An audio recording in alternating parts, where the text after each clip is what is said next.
I'm sad to like hear, oh, another person is experiencing this. And what's trippy about it is that like most of the time from the people I hear from, they are not even given any kind of diagnosis. And half the time their culture will come back of like, oh, I got it for a UTI. And it turned out I didn't even have a UTI and it, destroyed me. So that's one of the biggest things that I feel kind of responsible for at this point is like paying it forward and just letting people know that, something as simple as an ear infection or an eye infection or a UTI or mild stomach discomfort, you can be just prescribed a fluoroquinolone antibiotic. And so I really just try to, instead of saying like, this is what I would do, it's really not about that. It's just like, just make yourself informed on the topic.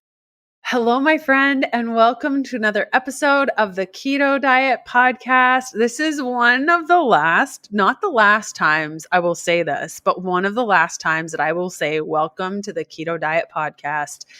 I want to share this publicly so that I actually move forward with it because I have been mulling on I have been marinating on this for over a year, and I just need to go out there and say it so that I move forward because I've had cold feet there and back and there and back again.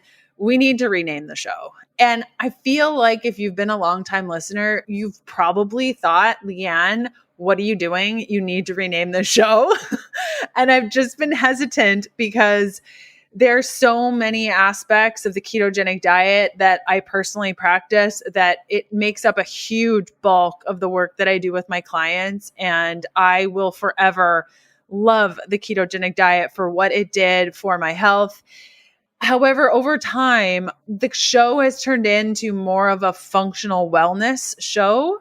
And I want the title of the show to match the intention behind the show. And as the intention has changed, the title needs to follow suit.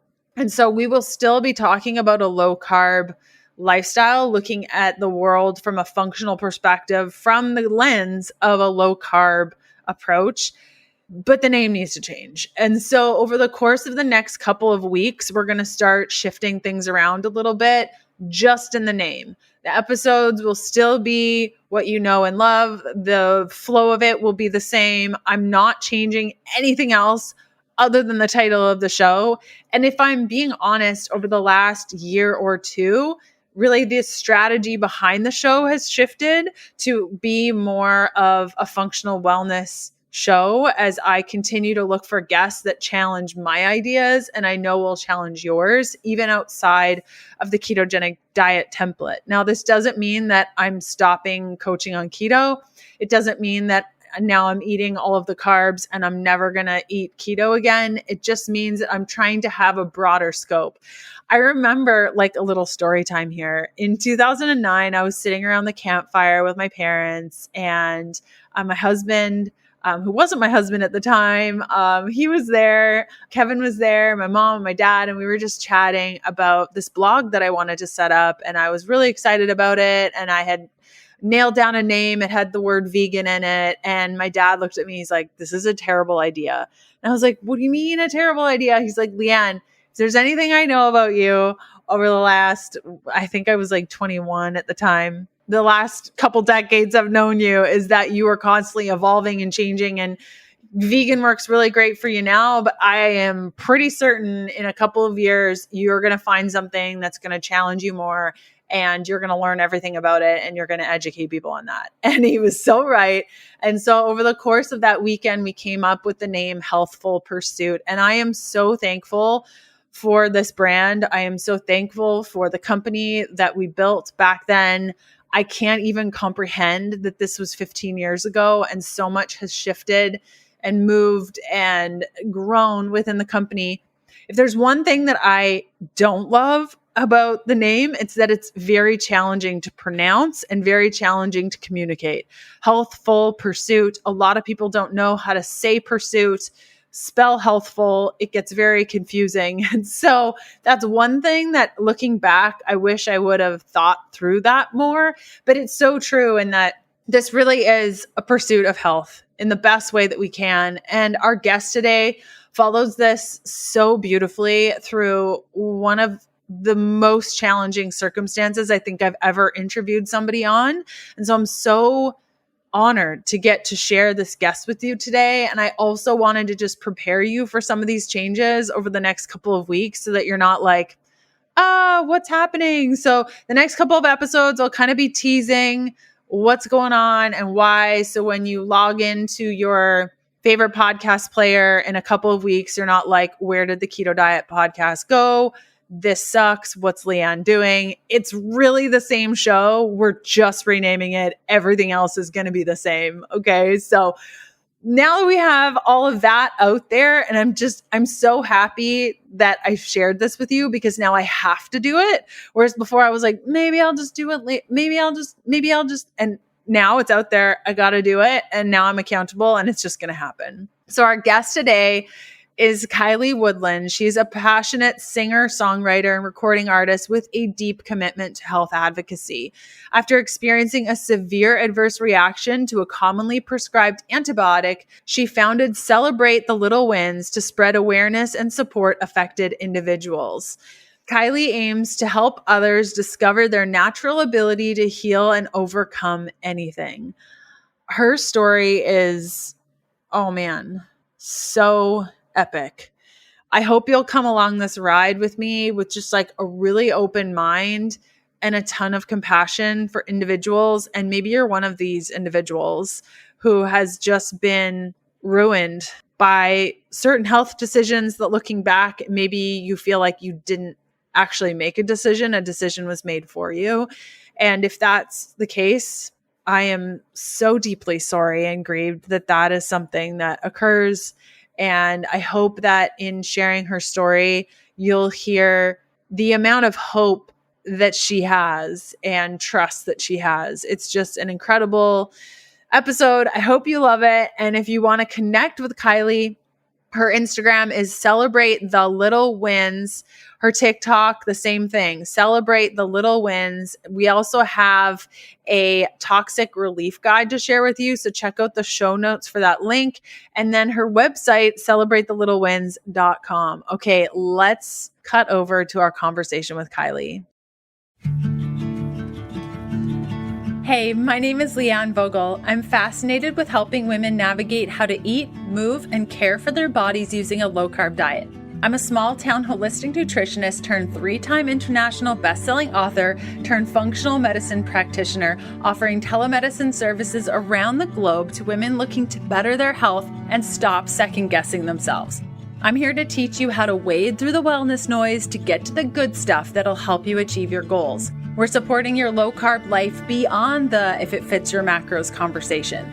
Hormones, emotions, relationship to your body, workouts, letdowns, motivation, blood work, detoxing, metabolism. I'm providing the tools to put your motivation into action. Think of it like quality time with your bestie mixed with a little med school so you're empowered at your next doctor visit.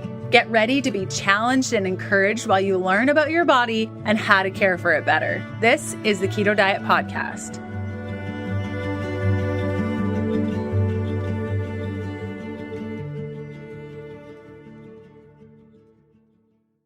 Kiley, how's it going? It's going great, Leanne. How are you? Oh, I'm so good. At least you got my name right the first time. We just had a fake recording and we won't go live with that.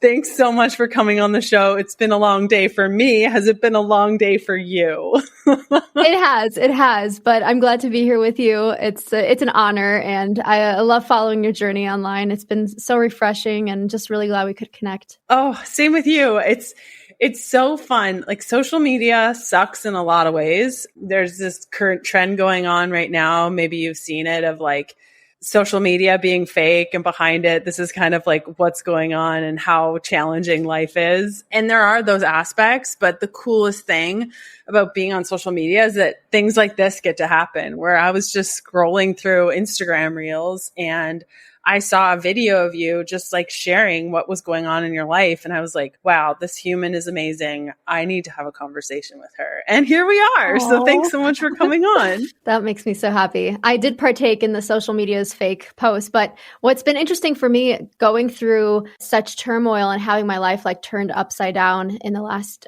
few years has been coming to this realization point that I did actually want to share like the really terrible things that I was going through to help others maybe feel not so alone and to help myself not feel so alone. And it's created such a blossoming, beautiful community out of it. And I think that's just a really cool thing to remember is like social media is a tool for us to express ourselves. And there's not really like, there's no perfect way to go about it. And so you can share intimate details about your life or things that you're struggling with. And in my experience, it just opens up like the floodgates to meeting the most awesome people. Yes, totally. There's that vulnerability that comes, and it's really cool having kind of been in this space for quite a long time. Like I was around before Instagram was even a thing, and we would share like little mini updates on Facebook. Yeah.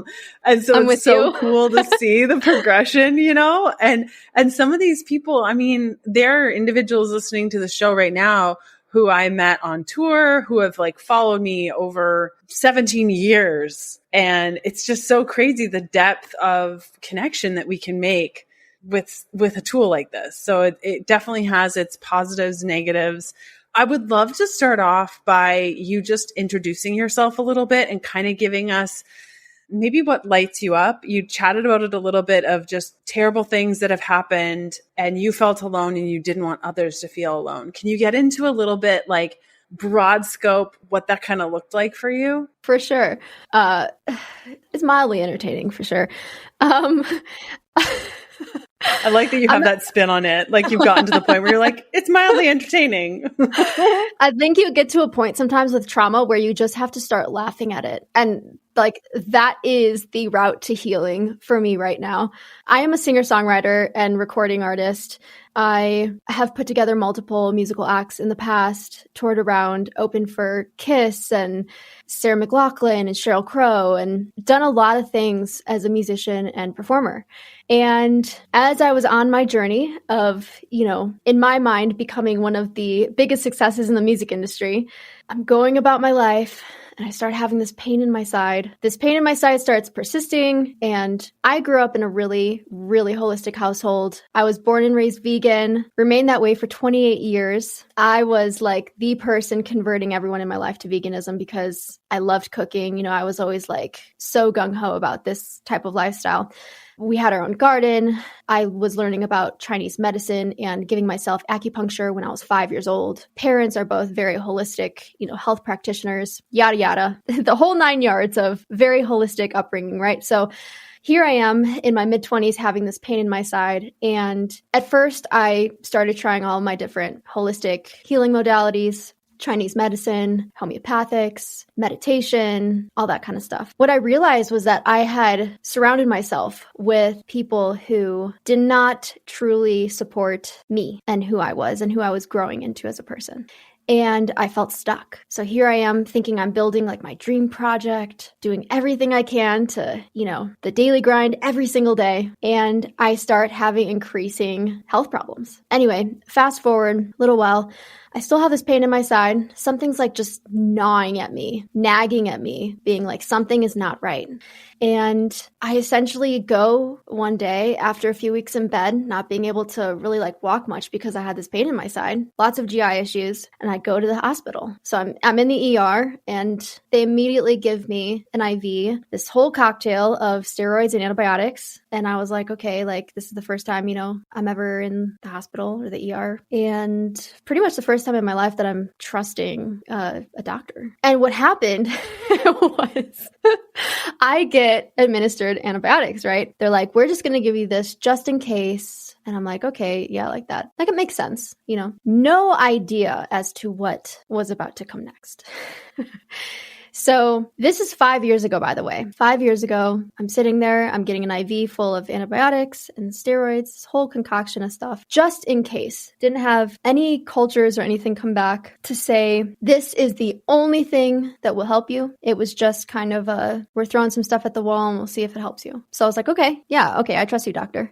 Anyway, I come back from the ER, I start going about my life again, completely changed to a carnivore diet because my body at that point had rejected. I realized that my body at 28 years old was rejecting everything that I was used to eating, like soy and legumes and grains and vegetables, fruit, like literally everything that was my diet, my life, my lifestyle, my identity. I had so much identity in my veganism.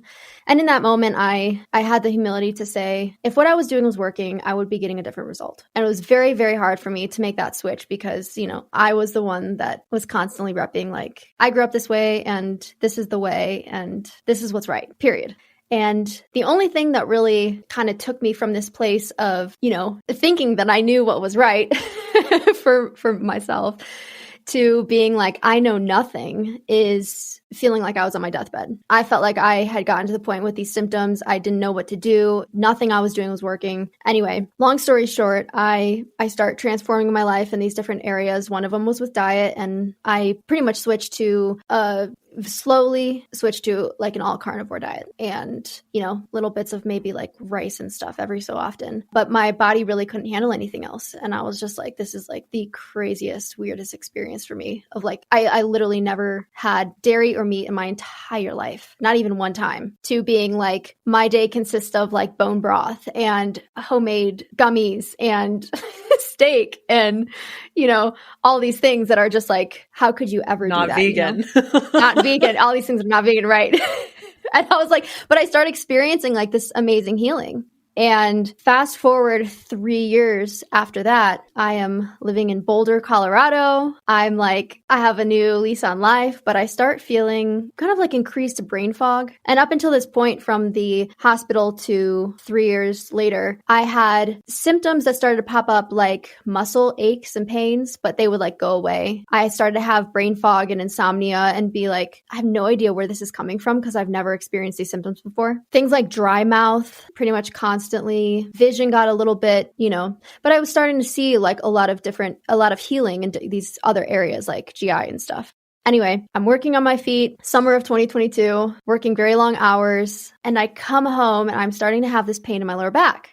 I had a really busy week and normally would never take an NSAID, but I had them in my cupboard and I was just like, okay, like curcumin, everything else that I'm doing is not working. I'm going to take one because I have to like pull through on this week.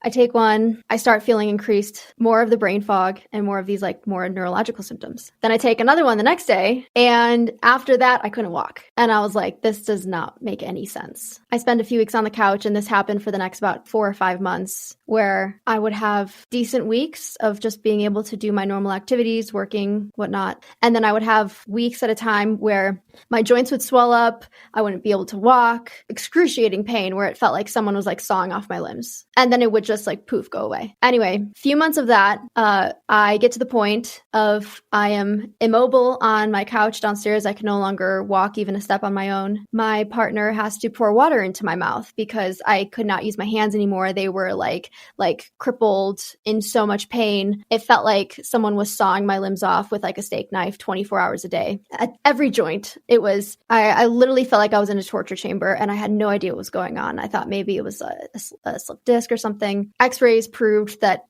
none of that was wrong. And I start praying and just meditating to the point of being like, all I can do right now is like open my eyes. So this is my only option. Like I don't have the ability to scroll on my phone. I don't have the ability to literally do anything. I can't eat on my own anymore. I can't walk to the bathroom. I feel like my body's going to explode. I start having this like suicidal ideation. I start experiencing psychosis. I can't look in the mirror anymore because of the visions I was seeing. We couldn't even turn a light on in the room because the sensory issues were so extreme. And simultaneously, my joints are swelling up. I mean, it's something like out of, and these are just kind of like scratching the surface on the symptoms I was experiencing. At that point, I had about 70 symptoms and I was completely at a loss. I had no idea what was going on. And I literally had no thought about, what I took 3 years ago. Why would you?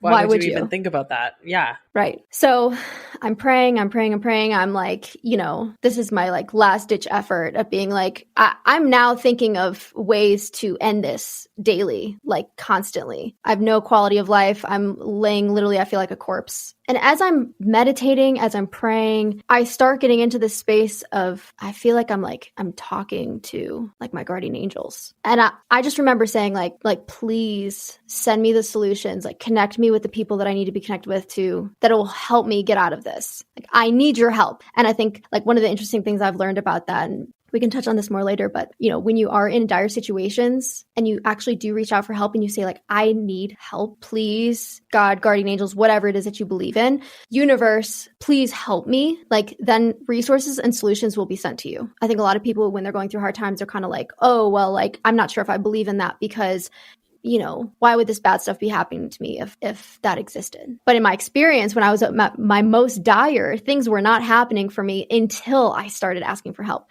So anyway, I'm laying there, I'm asking for help. And one day I'm able to pick up my phone in my hand. And I believe I clicked on Instagram. And the very first thing I saw was I was floxed. And it was an article leading to a blog or something. And I was like, I've never heard that word before in my life, but I clicked it and I start reading about it. And there's this girl, the picture was her using a walker. And the first thing was I took Cipro. And I'm just mind blown. I knew instantly, reading her story, I was literally experiencing the same thing. I mean, it was my own version of it because everyone reacts a little bit differently. But what I found out later was that NSAIDs can essentially contradict fluoroquinolone antibiotics. And what I was given was a fluoroquinolone antibiotic, which are a very strong class of antibiotics that the FDA says are only to be used in life and death situations, which means you have a culture test come back that says nothing else can help you or save your life. Fluoroquinolones may just save your life, but they are meant to be used in life and death situations, and they are currently not being used only in that way. So I had a reaction to them. It's called a delayed onset reaction. 3 years later, while having some minor symptoms pop up,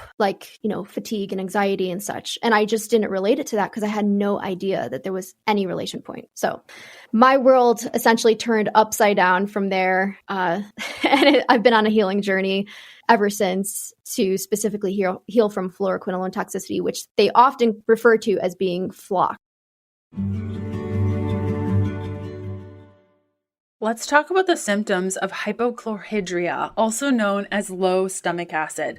Abdominal pain, bloating, gas, diarrhea, constipation, undigested food in your stool, acid reflux, heartburn. Sound familiar? Out of all of the patterns I see in my clients' hair tissue mineral analysis and even in their blood work, low stomach acid is a huge issue. What helps stomach acid? Sodium. If you're on a ketogenic diet, chances are you are not consuming enough sodium. Now, sodium is the body's great solvent. It's a primary alkalizer and it influences stomach acid levels. If you're dealing with allergies, abdominal bloating, depression, dizziness, fatigue, low blood pressure, poor protein digestion, you eat some protein and it just feels like it sits in your stomach, even weakness can be because you don't have enough sodium. Now, my favorite way to boost my sodium on a daily basis is to take at least 3 packets of Element electrolytes per day. That's a little bit hardcore for most people, but I tend to be a little bit more adrenal deficient. And so taking these electrolytes while I'm eating a low carb or even as deep as a ketogenic diet just takes things to the next level. I've been using Element here for over 2 years, and I can say they are the best electrolyte powder, hands down. If you've never tried Element, or maybe you just haven't found the right flavor for you, you're in luck. My friends over at Element put together a really sweet offer for us. Right now, Element is offering my listeners a free sample pack with any order. That's 8 single serving packets free with any Element order. This is a great way to try all 8 flavors or share them with a friend that's maybe on the fence about joining throwing your electrolyte party. Get yours by going to drinklmnt.com/KDP. This deal is only available through my link. So you must go to drinklmnt.com/KDP. Element offers a no questions asked refund also. It's totally risk-free. So if you don't like it, share it with a friend and get your money back, no questions asked. Again, that's drinklmnt.com/KDP. I can't even imagine had you not found that article. And I'm sure you've thought about this, like how many practitioners, because if you show up to a doctor's office with the symptoms you're presenting with, they're probably going to think you're nuts. Like they're probably not going to put everything together. And the fact that the first moment that you had just a minuscule amount of energy, the first thing you find was the very thing you needed is just mind blowing. Like that is such a blessing because so many people go through years and doctors and searching and trying to figure out what happened. And the fact that you just landed on that so quickly. And I wouldn't say so quickly in that it sounded like when you were in that space, that must have been really challenging. And I can understand why now your drive is to make sure that people don't feel alone, because I couldn't even imagine how alone that would have been. Is that kind of how you realized at the beginning? You had talked about you had surrounded yourself with people that didn't know you, didn't care about you, and didn't support you. Did that kind of come to light once you were in that space kind of alone where you didn't have anyone? That's a good question. There was definitely a lot of different versions of that, for sure. In that moment, I was no longer touring with that group. So what I will say about the experience is that something like antibiotic toxicity really seems to not only like ruffle feathers, but it seems like it makes people question their like internal beliefs that they've had for sometimes their entire lives. You know, I think a lot of people feel like, how could anything like this exist when, you know, doctors are meant to take care of us, or our healthcare system is meant to take care of us? Like it makes people question their internal beliefs. And in my experience, and since sharing my story online and being connected with thousands and thousands of people all over the world who are going through this or have gone through this, they say the same things, is that, you know, they've been outcast by their family and friends. People stop talking to them. Doctors tell you that it's just anxiety, or they tell you you're crazy. It really flips your world upside down, like in every sense of the word. And not to discount like any other maybe disease or illness, but I think a lot of the more like quote, like common diseases that we're used to hearing about, a lot of people say, oh, you have that? Oh, like, I'm so sorry. You say that you were like disabled by an antibiotic and put in a wheelchair for a year and a half of your life. People are like, yeah, you're Looney Tunes. Like, yeah, like you're crazy. Peace out.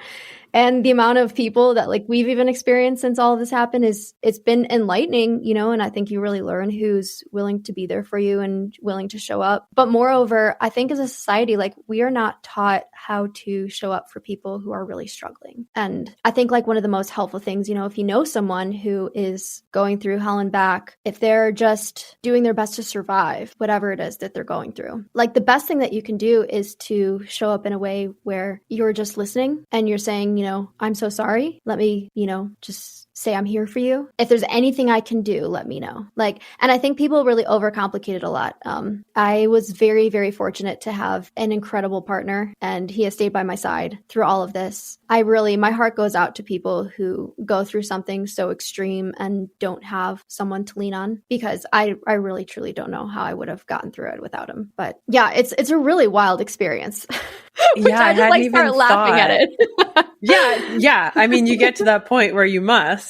I hadn't even thought of the implications of just like sharing your story or being in that space. Not only do people just feel uncomfortable around sick people, but when you share something with them that just rattles at their core beliefs, it is challenging, you know, and people don't know how to handle that situation. I hadn't even thought about the implications of that. Wow. Yeah. And I mean, I couldn't imagine being in that space and then not having a partner, somebody close to me, living with me, caring for me. I mean, what a gift to have your partner there with you. And you said it too, like, I mean, even giving you water, like.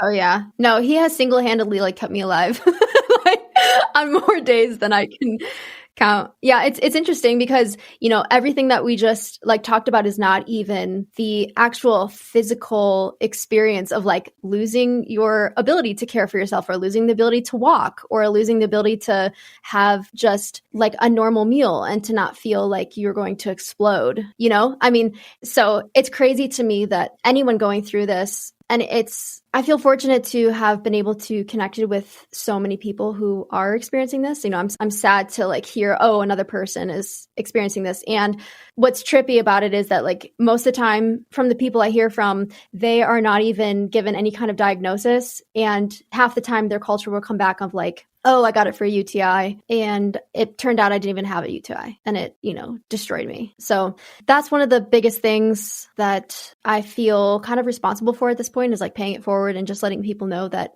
something as simple as an ear infection or an eye infection or a UTI or mild stomach discomfort, you can be just prescribed a fluoroquinolone antibiotic. And so I really just try to, instead of saying like, this is what I would do, it's really not about that. It's just like, just make yourself informed on the topic because I wish I knew about it a few years ago because I would have very simply just, asked for something else when I was in that situation. And my life will look completely differently right now. And I'm doing everything I can to just make the most of like all of this and to turn it into something that's just like really, really phenomenal and uplifting and positive. And that's essentially too where Celebrate the Little Wins came from. But yeah, it's a really strange experience and one that I never thought, would be part of my story. But now that it is, I think, like when life presents itself to you in certain ways that you just never planned for and are just like, what am I supposed to do with this? Like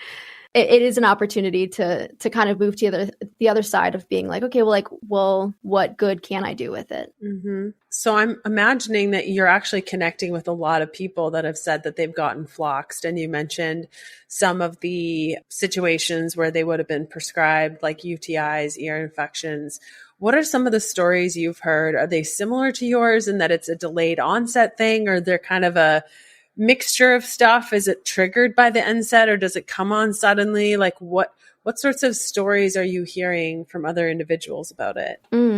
It's definitely been a combination of stories like mine and ones that have reactions right away. Things like steroids, NSAIDs can essentially contradict the fluoroquinolone and cause a reaction. Fluoroquinolone antibiotics it's kind of a rough terrain in terms of who might be affected by it. We do know that if you are magnesium deficient, if you have MTHFR, if you are anemic, are all things that make you more susceptible to being floxed if you take a fluoroquinolone. Fluoroquinolones can have a cumulative effect as well, where you take it one time and you're fine, and then you take it the next and you're not. People seem to have a wide range of symptoms, and the reason for that is that fluoroquinolone antibiotics can cause severe mitochondrial damage. Mitochondrial damage can look different for everyone. So for some people, I would say more the generalized symptoms, it can mess up your gut, cause all sorts of GI issues. It can affect your heart, your eyes, your kidneys, your central nervous system, your liver.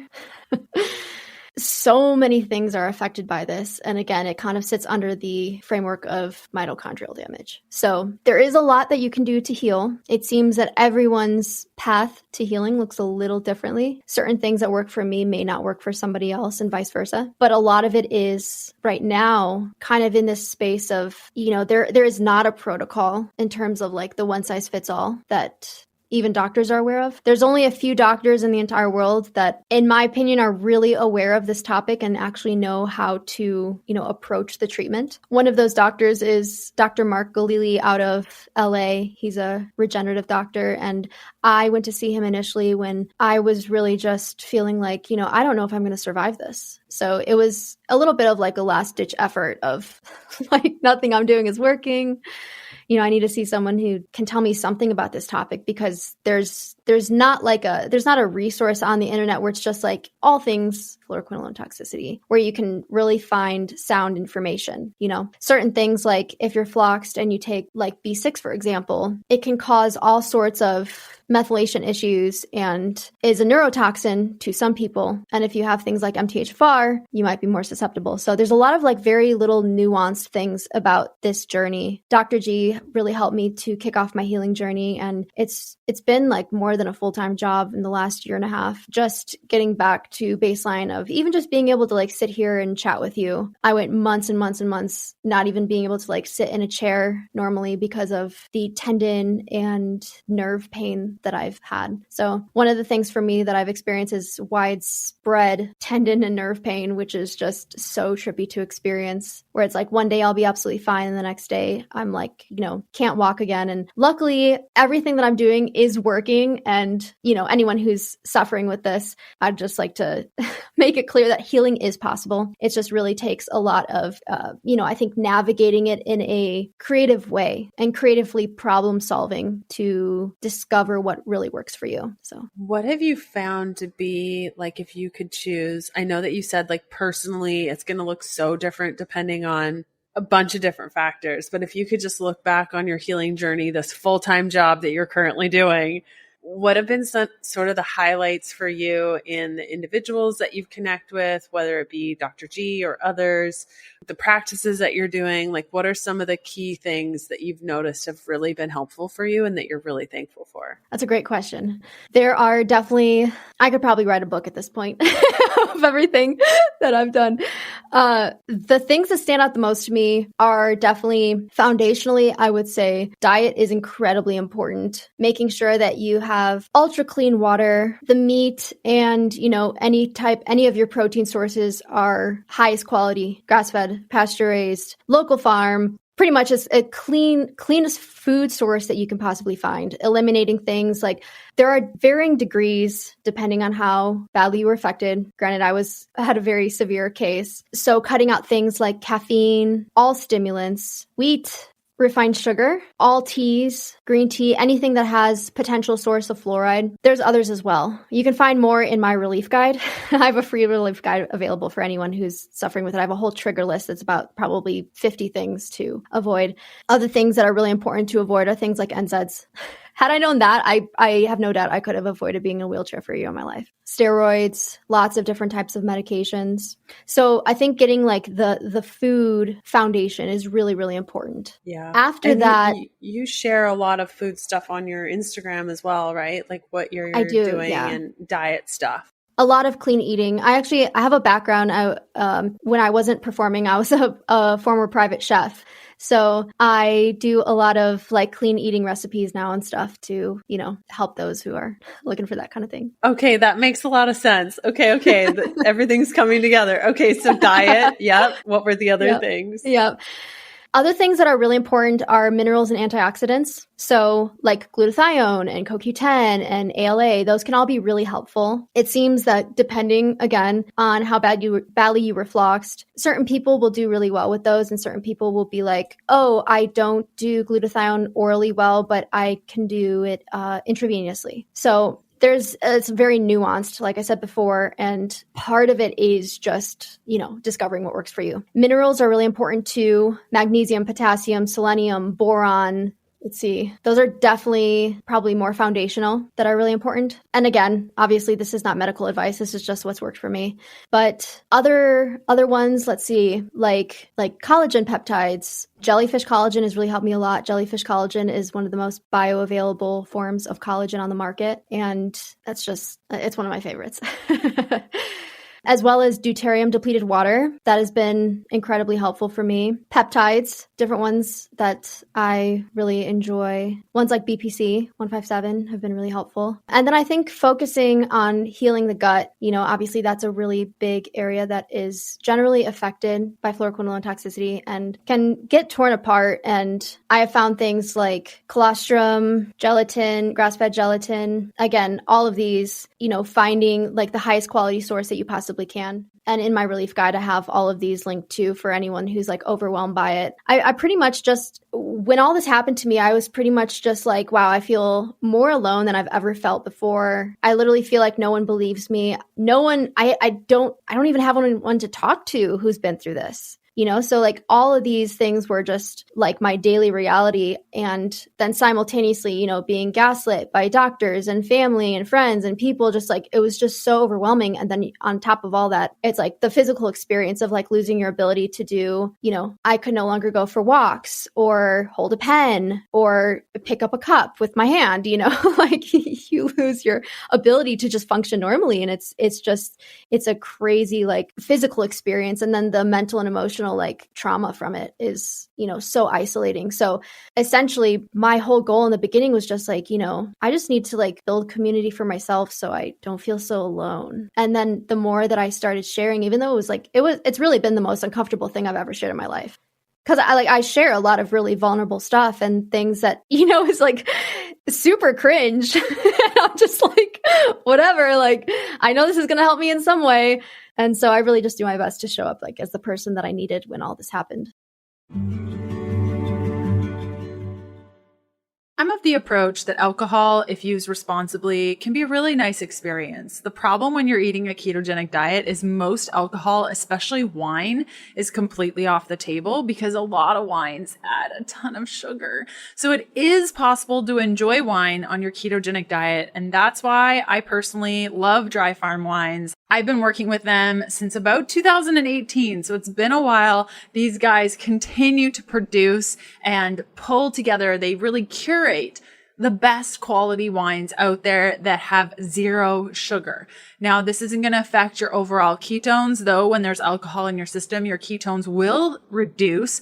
Unlike other wines where not only is your body responding to the alcohol and burning through the alcohol, it's also responding to the glucose. So in the case of Dry Farm wines, where they're curating some of the best zero sugar wines, you'll be back into ketosis the next morning. What I love about Dry Farm wines is that not only do they care about sourcing zero sugar products, but they also care about small sustainable farming, natural wines, organic, really searching for low alcohol wines so you get to enjoy the wine without getting totally sloshed.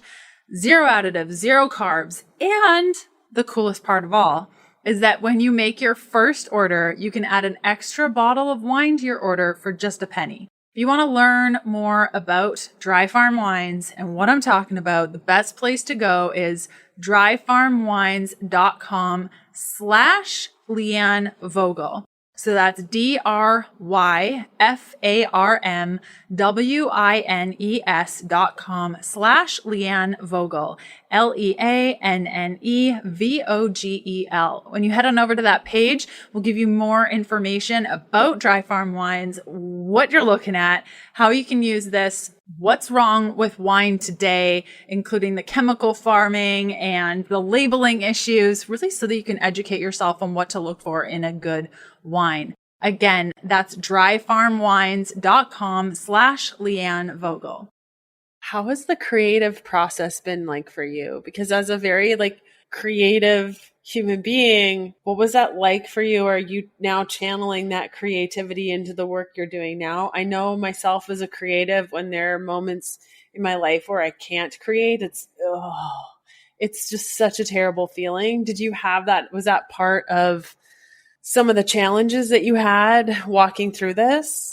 Oh, yeah. Yeah, I'm still going through that in different ways. It pretty much started at, I play multiple instruments. I always have a notebook and a pen with me. I'm always writing. At least that was my reality before all this happened. And when I started to lose functionality over my body, I was no longer able to play any instruments. I couldn't pick up the ukulele or sit down at a piano or play the flute or get behind the drums, whatever it was.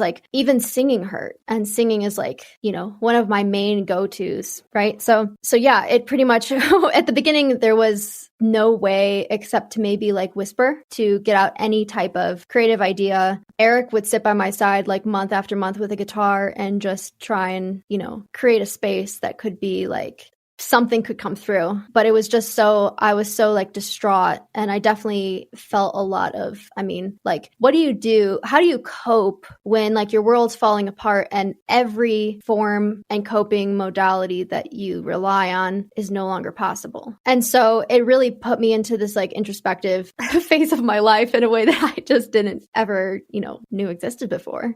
So yeah, for the last year and a half, I haven't been able to play my instruments, which is crazy for me, going every single day playing. There's been many months when I haven't been able to write. Thankfully, I feel like I'm finally past that where, my fingers and my wrists are strong enough to write even a little bit, most days. But it's been a really long journey. And it was really only just a couple months ago in like mid-January where I was actually able to sing for the first time without having severe tendon and nerve pain in my chest and shoulders and where it didn't feel like the tendons were tearing off of my bones. So it started to create this really weird experience where I was actually like starting to fear the things that I loved so much, where I was like, well, if I sing, am I going to be suffering in pain again? Because I would do that constantly, like month after month, all of last year. And then I'd just be out and I'd feel like my shoulder's falling out of its, socket and my tendons are tearing off again. And I'm like, how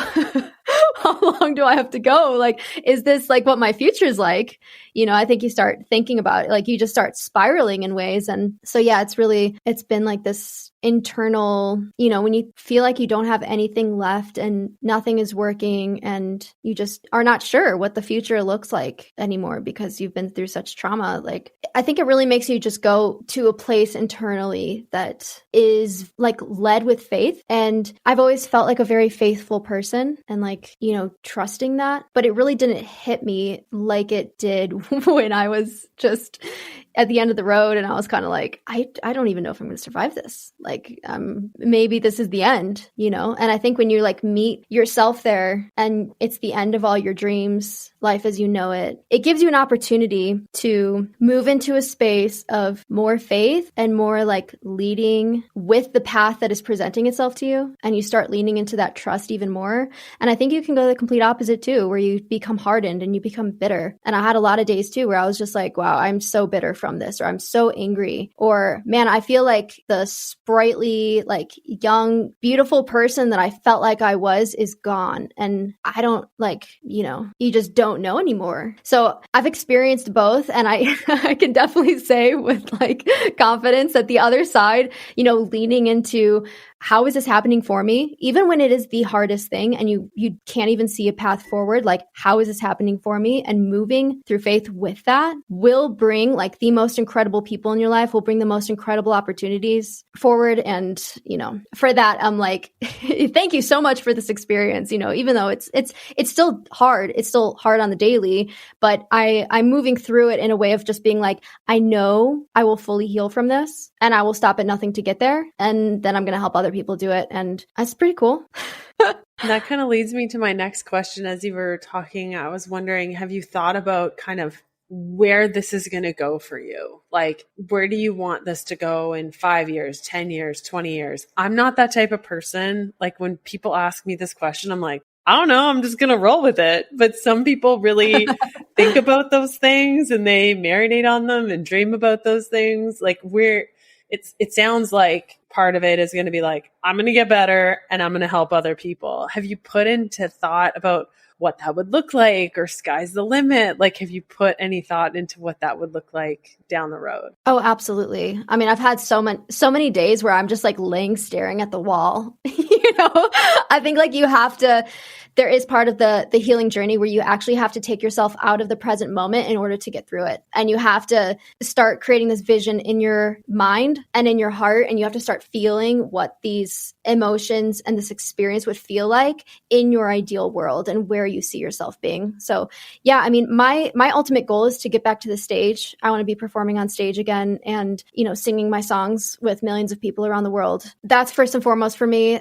I see Celebrate the Little Wins becoming a self-sponsoring community of sorts where people who are suffering with this are, they're seen and they're helped and they're acknowledged and they feel like they have a community to rely on and a place that will help them get through this. So, one thing that is incredibly helpful that I don't see at all in this community yet is in terms of like the floxed kind of space is everyone fends for themselves. And, there's a lot of space for financial help and people who need help, whether it's with treatments or supplements or, different lifestyle changes and whatnot. There's so many aspects to this that is just such a 360 like experience. And yeah, I would just love to connect the dots for that and provide people a space of healing. So ultimately, I think with Celebrate the Little Wins, it is to create that space for people. So I'm really excited. We're going to be launching, ideally, when this comes out, it'll already be launched.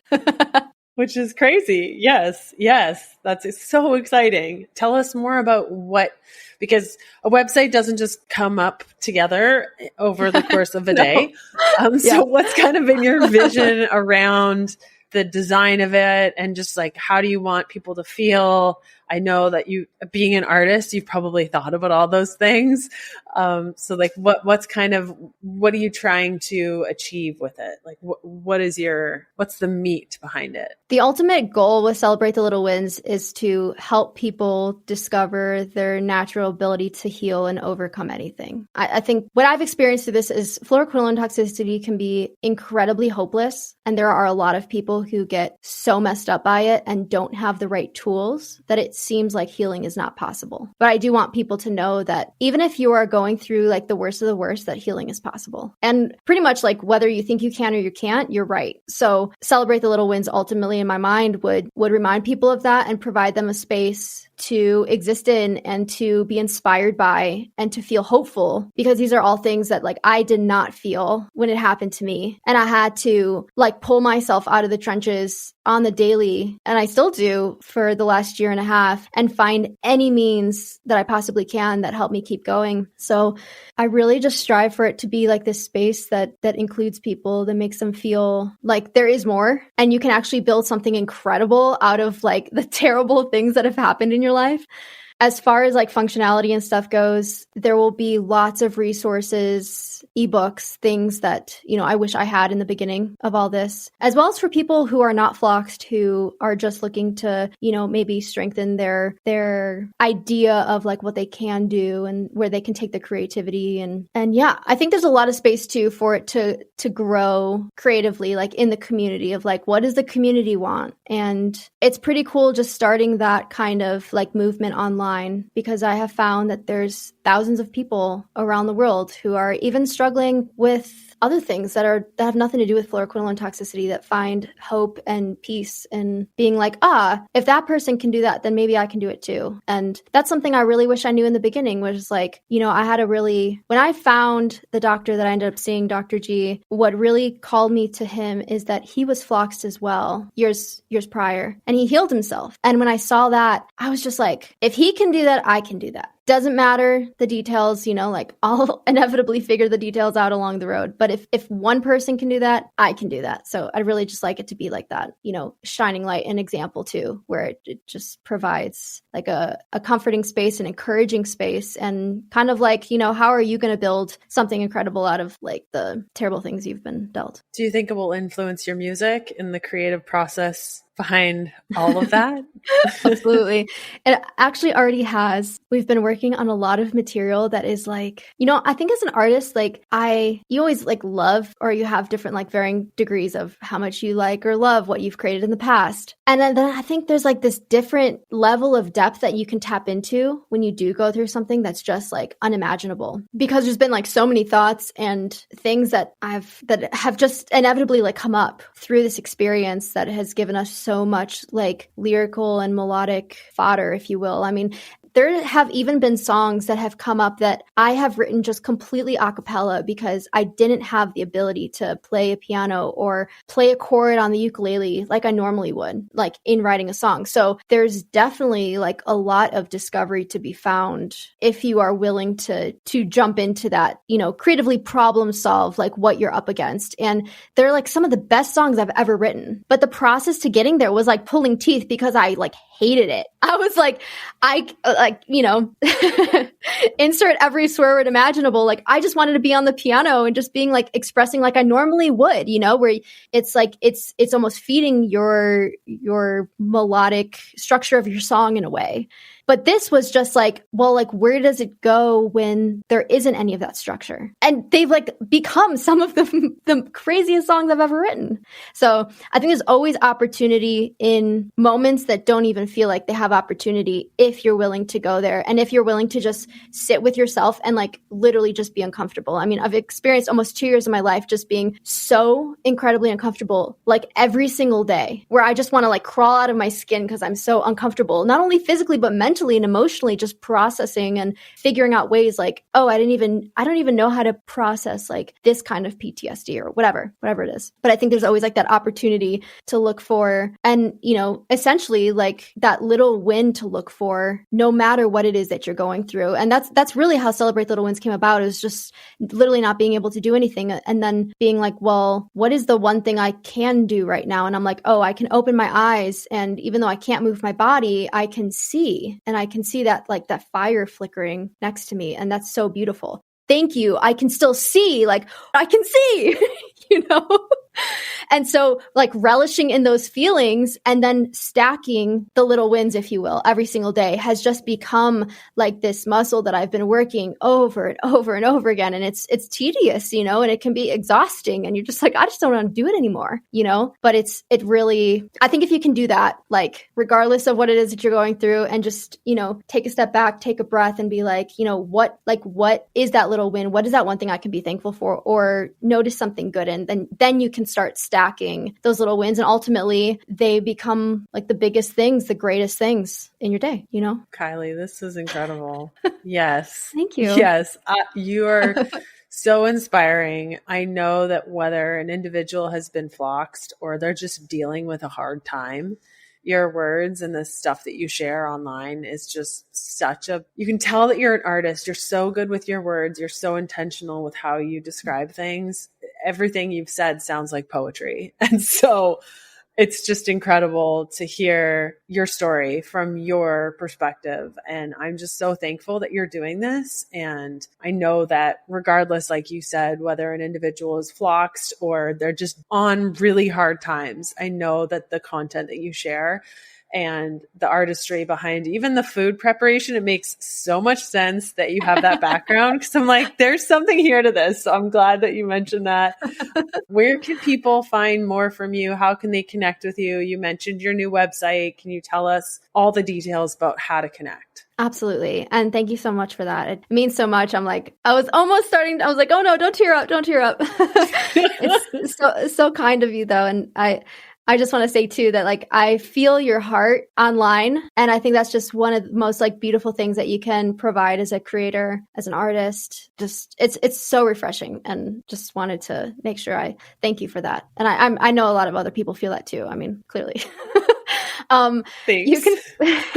You can find me anywhere at Celebrate the Little Wins, YouTube, TikTok, Instagram, and then celebrathethelittlewins.com. And yay!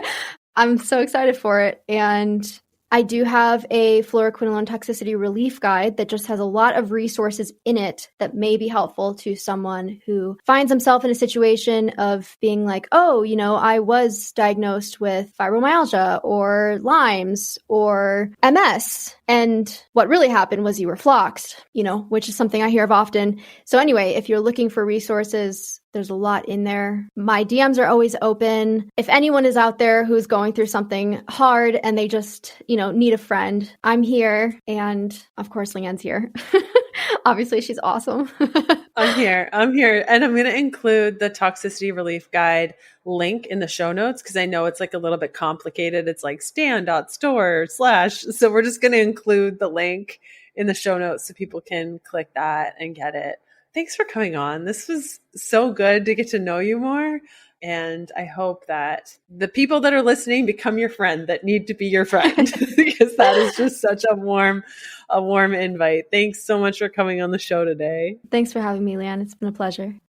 I hope you enjoyed our time with Kylie. Again, her Instagram is at Celebrate the Little Wins. TikTok, the same thing. Her website, celebrathethelittlewins.com. And then I will include the access to her Toxicity Relief Guide in the show notes, because it's a super long URL and I just don't want you to have to go through typing all of that out. So check out the show notes for links. and we will see you back here for another episode of the podcast. Bye. Thanks for listening. Join us next Tuesday for another episode of the Keto Diet Podcast. Looking for more resources? Go to healthfulpursuit.com for keto meal plans, weight loss programs, low-carb recipes, and oodles of free resources to get you going. The Keto Diet Podcast, including show notes and links, provides information in respect to healthy living, recipes, nutrition, and diet, and is intended for informational purposes only. The information provided is not a substitute for medical advice, diagnosis, or treatment, nor is it to be construed as such. We cannot guarantee that the information provided on the Keto Diet Podcast reflects the most up-to-date medical research. Information is provided without any representation or warranties of any kind. Please consult a qualified health provider with any questions you may have regarding your health and nutrition program.